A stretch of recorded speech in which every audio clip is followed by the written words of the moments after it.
大家好，又到容易煮時間。今日煮呢個都叫做好容易煮啊，其實都呢個叫做奶油津白，咁係導演要求嘅，咁就分享下啦。嗱，咁其實材料好簡單啦，首先就係娃娃菜啦、有薑啦，同埋金華火腿同埋牛奶、雞湯、鹽同埋生粉，搞掂啦。首先咧整咧點樣處理啲材料啦？我首先處理金華火腿先啦。嗱，如果冇金華火腿咧，其實簡單啲都可以用火腿嘅。咁如果有金華火腿嘅，咁就用金華火腿啦。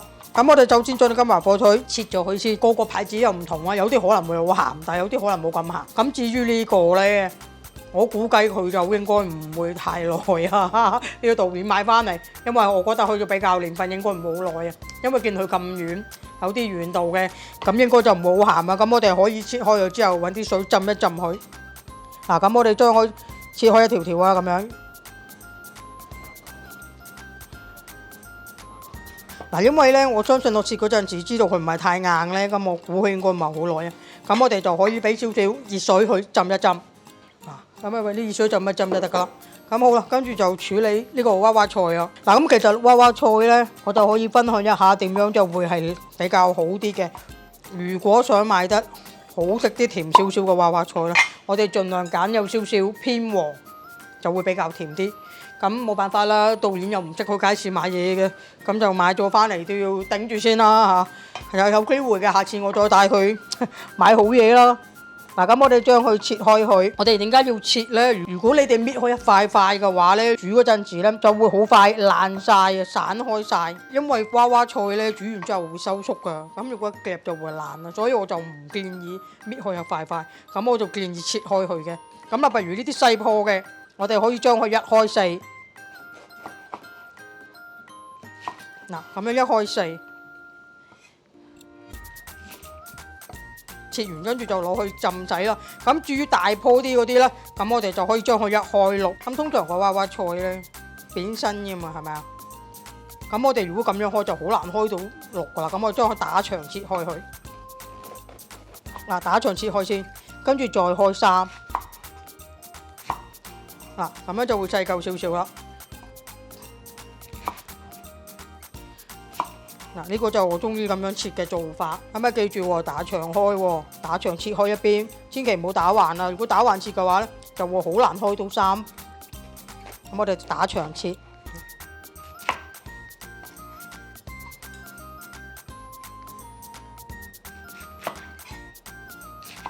係咪啊？咁樣開三啊，好啦，跟住我哋就攞去洗。嗱，好啦，翻嚟啦，我哋洗乾淨晒啲菜，咁我哋跟住而家開始煮咯喎。咁好簡單啦，咁我哋就開鑊啦，爆香啲薑，煮熟咗啲娃娃菜先。嗱，大家睇下，我大約俾一湯羹油啦，燒紅咗個鑊先。咁跟住就隔起咗啲金華火腿，咁我哋就倒埋落去，爆香佢。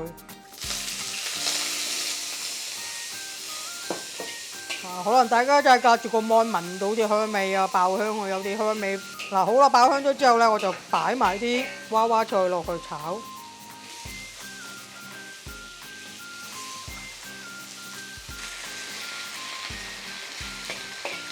係咪好香呢？工作人員聞到好香啊，係嘛？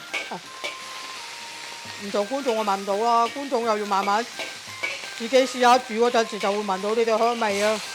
大家睇下炒到開始係咪有少少啲菜收縮緊啦？係咪啊？大家睇下開始收縮係咪啊？開始有收縮啦。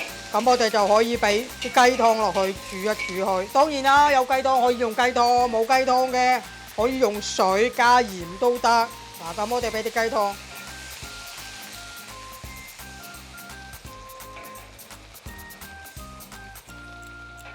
其實大家有冇諗過點解啲雞湯要淋喺個邊度啊？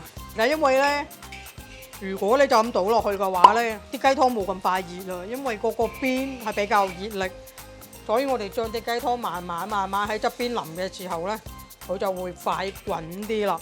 如果就咁倒落去中間呢，喺啲菜裡面咁就冇咁快滾咯，所以就係中意喺側邊淋就係咁解啊。我哋大約煮到佢收乾少少汁，咁就可以拔起佢。好啊，大家睇下我哋差唔多煮咗收乾水啦。嗱，大家睇下啲娃娃菜已經轉晒透明啦，係咪啊？咁好啦，我哋就暫時閂火先，將啲娃娃菜拔起佢。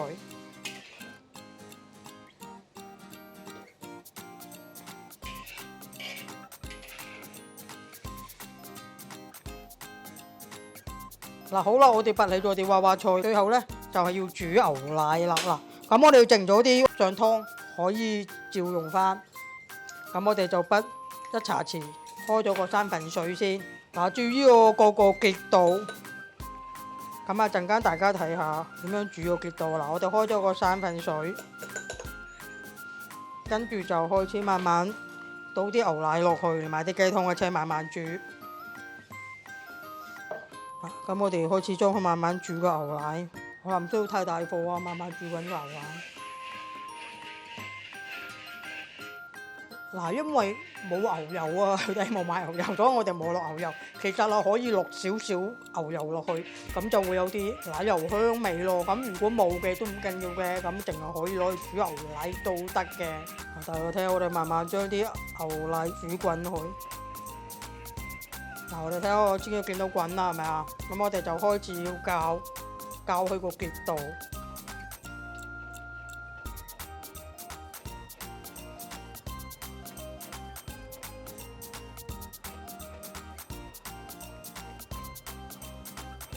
嗱，大家睇下，係咪開始有啲結啦？開始有少少結地呢個結度。咁我哋就可以將啲娃娃菜翻落去個鑊度兜一兜。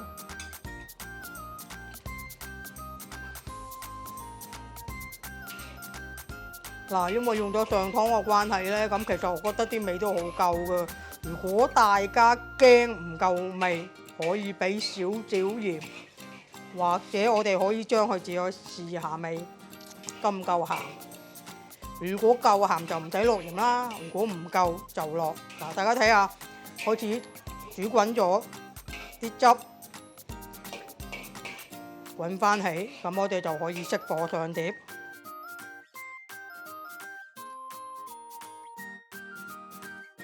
嗱，大家睇下係咪好容易煮呢？係啊，好容易嘅咋。嗱，大家可以試下整同埋分享俾朋友。當然記得 like 我 Facebook 專頁啦嚇，多謝大家，拜拜。